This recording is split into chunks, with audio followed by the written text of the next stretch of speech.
Hello everyone. Today I'll show you how to use the game log system to display game logs even in a running application with the shipping configuration. Let's get started. To make logs visible in the shipping configuration, you need to enable them in the project settings. Make sure the required parameter is added to the default game ini file. But do not forget that in builds for distribution, the game in the market, this setting must be disabled. To open the game log overlay in the game, press and hold the hotkeys such as Alt-Shift-G for 1 second. You can change the key bindings in the project settings under the key mapping section.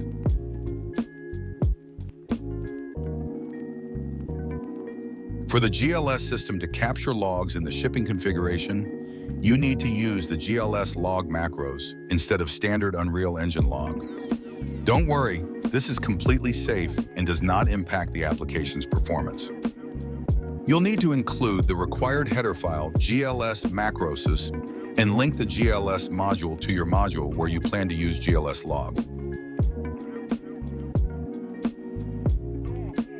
You can also use the print string to GLS function for blueprints. You can specify your own category for logging.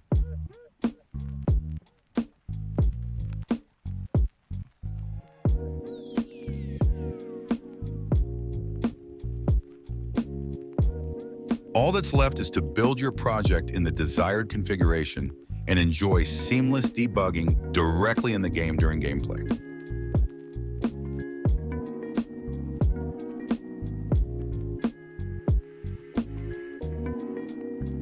The GLS Editor Overlay is also available in the editor mode and has the same interface as in the game.